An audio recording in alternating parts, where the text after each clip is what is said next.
खुशी की तमन्ना अब हमारे दिल में है, देखना है जोर कितना बाजू एक कातिल में है। मेरे प्यारे साथियों, सभी को स्वतंत्र भारत के आज़ादी के पर्व की बहुत बहुत बधाई है। मैं अपने विचारों को शुरू करता हूँ 1931 के मार्च की उस एक रात के बाद के साथ, जब मात्र 23 साल का एक जवान स्वतंत्रता सेनानी जिसको अंग्रेज पकड़कर जेल ले जाते हैं और उस स्वतंत्रता सेनानी को मौत की सजा सुनाते। कुछ और केवल इतना था कि भारत आज़ाद करवाना था और अंग्रेज भारत को कभी भी आज़ाद होता हुआ देखना नहीं चाहते थे। जब इस 23 साल के नवयुवक स्वतंत्रता सेनानी को आज़ादी के लिए, अपने देश के लिए लड़ने के जुर्म में अंग्रेज फांसी की सजा सुना देते, तो फांसी के कुछ समय पहले इस युवक की मां मिलने के लिए जेल में आती है।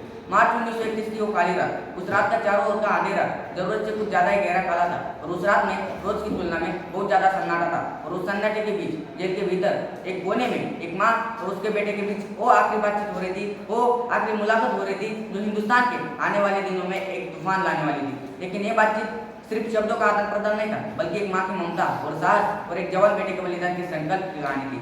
माँ की आंखों में आंसू थे, लेकिन उनका हृदय अपने बेटे के साथ पर गर्व कर रहा था। जेलर ने माँ को अंदर बुलाया और उस पटरी की तरफ लेकर गया जहाँ पर इस नवयुवक को रखा गया था। ये नवयुवक अपनी माँ को देखकर के अपनी जगह खड़ा हो जाता है और इस नवयुवक क्रांतिकारी के चेहरे पर एक हल्के सी मुस्कान आई अपनी माँ को देख करके, जिन्हें देखकर उनकी माँ के दिल को थोड़ा सा सुकून मिलता है। लेकिन माँ को यह पता है कि बेटे को फांसी होना निश्चित है और बेटे को भी यह पता है कि माँ को यह पता है कि मुझे फांसी होना निश्चित है। ये नवयुवक मुस्कुराते हुए अपनी माँ से कहती है कि माँ आप आई, मुझे पता था आप आएगी। तब माँ आंसू भरे आंखों से कहती है कि बेटा तुम्हारे बिना ये दुनिया कैसे होगी, मैं तुम्हें हर पल याद करूंगी। तब ये नवयुवक अपनी माँ के पास बैठ जाते और उनके हाथों को अपने हाथों में थाम लेते और कहते, हाँ माँ मैं जानता हूँ कि मेरा ये निर्णय आपके लिए कितना कठिन है, लेकिन मैंने हमेशा देश के लिए जीने और मरने की कसम खाई है। आज वही दिन है। माँ अपने आंसू पोंछते हुए कहती है कि बेटा कोई भी माँ बाप अपने बेटे को अपने सामने खोता हुआ नहीं देखना चाहते, और तुम्हारा उद्देश्य बहुत बड़ा है, मुझे तुम पर गर्व है और तुमने जो किया ना वो बहुत कम लोग कर पाते।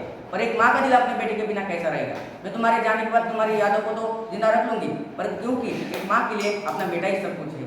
और कैसे मैं हाथों से तेरे शरीर को उठाऊंगी जिन हाथों से मैंने तुझे बालपन में खाना खिलाया। दोनों कुछ पल के लिए खामोश हो जाते और वो नवयुवक उस खामोश को चिरते हुए कहते, हाँ माँ मैं जानता हूँ कि आपके लिए कितना कठिन है, लेकिन याद रखें मेरी मृत्यु बेकार नहीं जाएगी। मैं उन लाखों लोगों के लिए मर रहा हूँ जो स्वतंत्रता की राह देख रहे हैं, इसलिए माँ मुझे खोने की फिक्र मत करना। और आज मैं एक भगत सिंह बलिदान दे दूंगा ना, तो कल इस देश में हजारों भगत सिंह पैदा होंगे, लाखों भगत सिंह पैदा होंगे, जिसमें तेरे इस बेटे की छवि होगी। इसलिए माँ मुझे खोने की फिक्र मत करना, मेरा बलिदान बेकार नहीं जाएगा।